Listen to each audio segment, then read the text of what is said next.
안녕하세요. 경희대학교 물리학과에서 학생들을 가르치고 있는 김상욱입니다. 물리학자죠.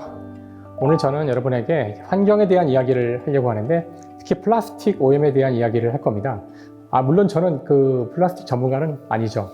하지만 플라스틱 문제는 환경 오염의 문제 가운데 가장 중요한 문제 중에 하나인데요. 이런 중요한 사안에 대해서는 반드시 그 분야의 전문가만이 아니라 여러 분야의 사람들이 어떻게 그 문제를 해결할 것인지 같이 이야기를 나누는 것이 중요하다고 생각해요. 오늘 저는 물론 플라스틱 전문가로서가 아니라 물리학자로서 또한 시민의 한 사람으로서 이 플라스틱 문제를 어떻게 봐야 되는지 저의 시각으로 한번 이야기를 풀어보려고 합니다. 우선 플라스틱이라는 단어, 이 단어가 언제 명명되었는지 한번 제가 찾아봤는데요. 플라스틱 역사에서 아마 가장 중요한 것 중에 하나가 베이클라이트라는 거더라고요. 베이클라이트가 아마 그 최초로 합성된, 순수하게 인간의 기술로만 합성된 플라스틱의 일종이라고 해요. 근데 이제 그걸 만든 사람이 이제 베이클랜드라는 사람인데요. 그 사람이 그 자신이 만든 물질에다가 이제 플라스틱이라는 이름을 붙임으로써 플라스틱이라는 단어가 생겼다고 합니다. 말 그대로 플라스틱. 그러니까 모양이 마음대로 변한다는 뜻이죠. 사실 플라스틱의 역사가 언제부터인지를 따져보면 굉장히 과거라고 하더라고요. 근데 지금 이야기하는, 저희가 보통 이야기하는 플라스틱은 그렇게 역사가 길지 않았고요. 플라스틱의 역사에서 가장 중요한 시점 가운데 하나는 헤르만 스타우딩거라는 사람이 플라스틱과 관련된 여러 연구를 한 다음인데요. 그분은 나중에 이 플라스틱 연구와 관련해서 이제 고분자 연구인데요. 고분자의 아버지라고 불리고 있다는 사람이고요. 1953년에 노벨 화학상을 받기도 했습니다. 사실 20세기 초에 이 플라스틱이라는 이 새로운 물질이 굉장히 각광을 받았다는 뜻이기도 해요. 사실 하지만 이 플라스틱이 널리 쓰이기 위해서는 뭔가 공정에 있어서 혁명이 필요했는데 거기서 중요한 기여를 한 사람은 카를 치글러하고 폴리오 나타라는 두 사람이에요. 플라스틱이 되기 위해서 필요한 중합 과정이라는 화학 반응이 필요한데요. 그때 필요한 촉매를 연구한 업적으로 1963년 노벨 화학상을 받습니다. 자, 여기서 어려운 단어가 나왔죠. 이제 중합에 대한 말이 나왔는데요. 중합이란 것을 영어로는 폴리머라 그래요. 폴리머. 또는 이제 고분자라고도 하죠. 그러니까 플라스틱은 기본적으로 중합체입니다. 제가 오늘 이야기할 내용 중에도 계속 중합체라는 말이 나올 것이고 바로 이 중합체, 폴리머라는 특성 때문에 플라스틱이 좋기도 하고 나쁘기도 한 것이죠. 자, 중합체가 뭔지를 설명하기 위해서 제가 모형을 하나 가져왔는데요. 검은색 공이 탄소고요. 흰색 공이 수소예요. 이와 같이 탄소와 수소가 일렬로 쭉 결합된 것을 폴리에틸렌이라고 합니다. 폴리에틸렌. 이 폴리에틸렌이라는 것을 약자로 저희가 P2라고 쓰는데요. 여러분이 플라스틱을 다루는 여러 물질 이름을 보시면 P2로 되어 있는 물질이 아주 많아요. 그 P2가 바로 이 폴리에틸렌이다. 이 중합체의 가장 중요한 특징은 보시는 것처럼 굉장히 이렇게 일렬로 길잖아요. 근데 사실 이거는 제가 가지고 있는 이 모형의 숫자가 작아서 이렇게 만든 거고요. 이게 사실 훨씬 더 길어요. 굉장히 길게 되어 있는 겁니다. 그러니까 이게 그냥 펼쳐져 있지 못하고 보통 이렇게 되어 있죠. 이렇게. 그래서 보통 플라스틱은 이렇게 생긴 물질입니다. 이 중합체가 이렇게 막 크게 모여서 그러니까 이 물질은 이렇게 중간중간에 빈 공간도 많고요.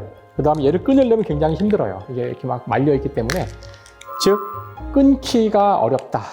이게 굉장히 중요한 특성이 됩니다. 아마도 화학을 공부하신 분들은 이 탄소와 수소가 우리 생명의 물질이라는 사실을 아실 거예요. 여기다가 사실 이걸 조금씩 뚝뚝 뜯은 다음에 원자 한두 개만 붙여주면은 그게 바로 지방, 탄수화물 이런 게 됩니다. 그러니까 사실 이게 바로 사람의 몸뚱아리랑 비슷한 형태를 갖고 있어요. 그래서 이런 플라스틱은 이 생명의 물질에서 만들어진 거예요. 무슨 말이냐면은 석유로 만든 거죠. 석유가 왜 생명의 물질이냐고요? 석유는 지금으로부터 2, 3억 년 전에 지구에 살았던 그 생명체가 죽어서 쌓인 시체입니다. 즉 식물과 곤충들의 시체가 산화되지 않고 그냥 그대로 쌓여 있을 때 그것이 나중에 석탄과 석유가 돼요. 거기서 추출한 거죠. 그러니까 이것들은 바로 우리 몸뚱아리를 이루는 물질이기도 해요. 무슨 말이냐면 이것을 잘게 쪼갤 수만 있다면 생명체가 먹이로 쓸 수 있다는 뜻이기도 합니다. 그래서 가장 바라기로는 플라스틱이 완전히 분해되어 생명체의 먹이가 되는 날 우리는 플라스틱 문제가 없어질 수 있을 텐데요. 실제로 플라스틱은 이렇게 막 둘러싸여져 있고요. 다음에 끊기도 어려워요. 그래서 이것이 잘 끊어지지 않고 오랫동안 생존한다는 것이 플라스틱에서 가장 어려운 문제가 됩니다. 그래서 플라스틱은 이와 같이 잘 안 끊어지기 때문에 잘 썩지 않고요. 썩지 않고 분해가 되지 않아서 여러분들이 플라스틱을 이렇게 버리면 이게 땅속에 아주 오랫동안 사람의 몸뚱아리 같은 것은 땅속에 넣으면은 몇 년 지나지 않아서 다 썩어버리잖아요. 썩는다는 것은 다른 세균이 우리 몸을 분해시킨다는 뜻입니다. 하지만 플라스틱은 그렇게 세균이 분해시킬 수가 없어요. 물론 조금씩 분해는 되지만 뭐 지금 정확히는 알 수 없는데 뭐 최소한 500년, 600년, 몇백 년의 시간이 지나야 비로소 분해가 되어 생명체의 생명 시스템 내로 들어올 수가 있어요. 원래는 생명체였던 것이죠. 자, 그래서 우리가 이 플라스틱 이야기를 할 때 언제나 이것이 분해되는지 이야기를 많이 하게 되는데요. 여기엔 두 종류의 분해의 성질이 있습니다. 보통 산화 분해성이라는 게 있고 다음이 생분해성이라는 게 있어요. 산화 분해성은 화학적으로 분해가 됐다는 뜻이에요. 하지만 더 중요한 것은 생분해성의 특성이 있어야 됩니다. 생분해성은 생명체가 분해시킬 수 있다는 뜻이죠. 그 단계가 되면은 이젠 더 이상 우리가 개입하지 않아도 자연이 자연적으로 그 물질을 분해시켜서 이제 먹이로 삼는다는 뜻이죠. 그러면 어쨌든 잘 분해가 되어 우리 생명의 일부가 된다는 뜻입니다. 하지만 이것이 생분해되기 전 산화 분해만 된다면은 그때는 여전히 상당히 많은 시간 동안 생분해가 될 때까지 기다려야 한다는 뜻이죠. 사실 왜 제가 이 얘기를 하냐면은 한동안 생분해성 플라스틱이라고 해서 각광을 받은 적이 있었고요. 많은 국가에서 그 플라스틱을 많이 만들기 위해서 많이 그 지원도 한 적이 있었는데요. 결국은 그것이 산화 분해만 될 뿐 생분해되지 않는다는 사실이 밝혀지기 때문에 그 뒤에는 금지가 되기도 합니다. 아무튼 이 플라스틱이 분해가 되고 해서 제가 작아질 수 있는데요. 문제는 아무리 작아지더라도 어느 이하로 작아지기가 굉장히 힘들어요. 그래서 나노미터라는 영역이 있는데 보통 이 원자가 한 7개에서 8개 정도가 되는 정도죠. 이쪽 한쪽으로. 지금도 이게 나노미터보다 좀 작은데요. 이거보다 약간 큰 크기예요. 그 정도가 될 때를 우리가 그것은 나노 플라스틱이라고 그러고요. 그보다 좀 더 클 때, 좀 더 큰 건 아니고 한 100배나 1000배 클 때 우리가 그런 것들을 이제 미세 플라스틱이라고 하는데요. 이런 것들은 생명의 물질이긴 한데 우리 몸에서 분해시킬 수가 없어요. 제가 금방 이야기했지만 생분해성이 아니기 때문이죠. 그러니까 몸으로 들어올 수는 있는데 이게 몸에서 분해가 안 되니까 어딘가에 갇힙니다. 사람 몸에 축적이 돼요. 그래서 아마 미세 플라스틱 문제에서 가장 어려운 문제는 이것이 모든 플라스틱이 분해가 되는데 완전히 분해는 잘 안 되고 많은 시간이 걸리고 그 중간 단계에 적절하게 분해가 된 수준, 바로 미세 플라스틱 수준, 그 수준에서 생명체의 몸에 축적되어서 여러 가지 나쁜 일을 일으킬 수 있다는 게 가장 중요한 어려운 문제 중에 하나입니다. 사실 그래서 또 이제 바이오 플라스틱이라는 것도 있는데요. 많은 분들이 바이오 플라스틱이라는 단어를 들으면 왠지 이거는 생명체가 막 먹어서 금방 분해가 잘 되는 좋은 플라스틱일 것 같잖아요. 근데 원래 바이오 플라스틱이라는 단어의 뜻은 바이오로부터 만들어진 플라스틱이라는 뜻입니다. 그것이 가능한 이유는 원래가 플라스틱이 석유에서 왔다 그랬잖아요. 석유는 생명체의 몸뚱아리였다 그렇고요. 그러니까 근본적으로 생명체의 몸뚱아리로부터 플라스틱을 만들 수가 있어요. 그러니까 식량으로 써야 될 자원을 가지고 우리가 플라스틱을 만드는 것이 가능합니다. 그러니까 물론 문제가 보이죠. 그러니까 뭐 식량이 남을 땐 괜찮지만 식량이 부족한 지역을 생각해 보면은 사실 식량을 희생시키면서까지 우리가 플라스틱을 만들어야 되는지 하는 그런 의구심은 드는데요. 아무튼 바이오 기반 이런 플라스틱을 우리가 PLA라고 하는데요. 폴리저산 같은 것이 대표적인 예인데요. 문제가 뭐냐면은 이것은 물론 바이오 플라스틱이고 생분해가 되기도 하는데요. 생분해가 되는 조건이 있어요. 현재로서는 아직은 그냥 생분해가 되진 않고 60도 이상의 온도에서만 생분해가 됩니다. 그러니까 그런 온도에서만 작동하는 세균이 있는 것이죠. 그러니까 사실 여러분이 바이오 플라스틱이라고 해서 그냥 땅에 묻으면 분해 안 됩니다. 60도 이상의 온도를 높여야지만 분해가 되죠. 그러니까 여전히 플라스틱의 분해는 쉬운 문제는 현재로서는 아니에요. 자, 이게 첫 번째 중요한 문제죠. 플라스틱은 잘 분해가 되지 않는다. 자, 두 번째로 할 이야기는 플라스틱에 저희가 첨가제를 집어넣습니다. 첨가제라는 것은 이 플라스틱에 이렇게 빈 공간이 많이 있기 때문에 이 사이사이에 물질을 넣을 수가 있어요. 그래서 이 들어간 첨가제가 어떤 역할을 하냐면은 똑같은 플라스틱이지만 우리가 때로는 플라스틱이 불에 좀 덜 타기를 바랄 때가 있고 좀 단단하기를 바랄 때도 있고 좀 더 투명하기를 바랄 때가 있잖아요. 그런 부가적인 특성을 주기 위해서 이 플라스틱에다가 첨가제를 넣기도 해요. 그게 사실 장점일 수가 있는데요. 플라스틱을 우리가 이용하는, 다용도로 이용하는 방법일 수 있는데요. 문제가 뭐냐면은 이렇게 들어간 이 첨가제가 이 안에 완전히 들러붙지 않고 떨어져 나올 수가 있어요. 그러니까 여러분이 첨가제가 들어간 플라스틱을 이용해서 그 플라스틱 용기에다가 음식을 넣는다? 그 음식 내부로 이 첨가제가 떨어져 나올 수 있다는 뜻입니다. 이제 그런 첨가제가 우리 몸에 다 좋은 거면 다행이겠지만 그렇지 않은 경우도 많이 있고요. 실제로 여러 종류의 첨가제가 우리 인간의 내분비계를 교란시킨다는 보고들도 있고요. 그래서 여러분이 그 플라스틱으로 되어 있는 용기에다가 이렇게 뭐 음식을 넣으면은 음식의 색깔이 잘 안 지워지잖아요. 김치찌개를 담았던 하얀색 플라스틱 보시면은 이렇게 붉은 색깔이 띄게 되고서 잘 안 지워져요. 근데 그게 흡착돼서 그래요. 이 빈 공간으로 첨가제가 들어가듯이 물질이 흡착됩니다. 그래서 그걸 빼내려면 굉장히 쉽진 않아요.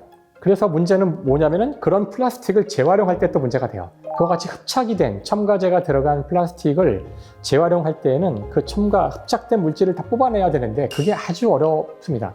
그래서 아마 여러분들 그 플라스틱 재활용해야 되는 여러 가지 기준표들 집에 있으시죠? 거기 보면은 음식물이 담겨서 색깔이 변한 플라스틱은 이거는 재활용하지 말라고 되어 있거든요. 근데 많은 분들이 이걸 그냥 무시하고 그냥 버리시는 분이 있는데요. 플라스틱 재활용 통에다가 그러시면 안 됩니다. 그냥 그 흡착된 물질을 뽑아내기가 어렵기 때문에 그렇죠. 그래서 실제로 그 재활용을 할 때 가장 유의미하게 재활용을 할 수 있는, 즉 깨끗한 그런 플라스틱은 우리가 사용하는 것 중에는 페트병밖에 없어요.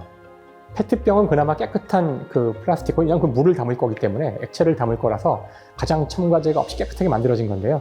그거는 잘 재활용이 돼요. 그래서 여러분들이 페트병은 가급적 버리지 마시고요. 쓰레기통 버리지 마시고 재활용품에다가 넣으시면 제일 좋은데요. 그 페트병조차도 한두 번 이상의 재활용은 쉽지 않습니다. 그래서 이 재활용할 때 이 첨가제가 잘 들어간다는 것이 또 하나의 문제를 일으키게 되죠. 자, 저희가 가장 많이 사용하는 플라스틱의 예가 어떤 것이 있냐면은 아마 많은 분들이 식품 포장을 하는데 플라스틱을 제일 많이 쓰실 겁니다. 그래서 보시면 PE라고 써 있는데 아까 얘기한 폴리에틸렌이고요. PP가 폴리프로필렌이고요. PET라고 해서 이 PET가 페트병이죠. 이 페트병에 PE가 폴리에틸렌, T가 하나 더 붙어 있어요. 그래서 T는 테레프탈레이트라는 물질인데요. 그래서 이런 것들이 다 우리가 많이 쓰는, 식품 포장에 많이 쓰는 플라스틱이고요. 건설에서 많이 사용하는 것이 바로 PVC라고 그러죠. PVC. 폴리비닐 클로라이드라는 물질인데요. 이것도 역시 폴리, 다 중합체에 해당되는 물질들입니다.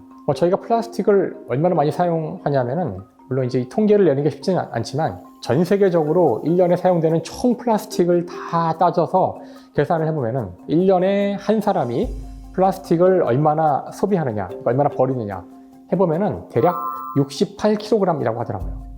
여러분 몸무게에 해당되는 그런 무게입니다. 근데 이 68kg이라는 것이 전 세계 인구로 이게 나눈 거기 때문에 실제 선진국은 훨씬 더 많이 사용하고요. 다음에 우리가 알고 있는 못 사는 나라들은 더 사용을 못 합니다. 그래서 대략적으로 우리가 보통 선진국이라고 하는 유럽의 나라들, 우리도 포함해서 그런 나라들은 대략 1년에 한 사람이 100kg 정도의 플라스틱을 버립니다. 그러니까 우리 몸무게를 상회하는 그런 양을, 엄청난 양을 플라스틱을 버리는 거죠. 놀라운 양이에요. 여러분이 플라스틱이 얼마나 가벼운지를 아신다면은 진짜 어마어마한 양을 버리는 겁니다. 플라스틱이 개발된 것이 1920년대 정도에 개발된 건데, 30년대요. 물론 하루아침에 나온 것이 아니라 계속해서 개발되고, 아까 제가 처음에 소개했던 노벨상을 받는 업적들에 힘입어서 점점 사용량이 늘었고요. 아마 전 세계적으로 대규모로 쓰인 것은 2차 세계대전이 끝난 1950년 이후라고 볼 수 있어요.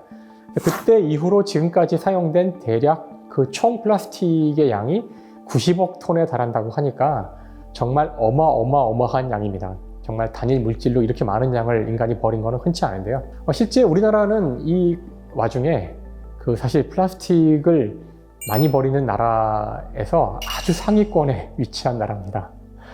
우리가 사실 그 기후위기 관련해서 이산화탄소 배출량에서도 거의 최상위권에 우리가 있거든요.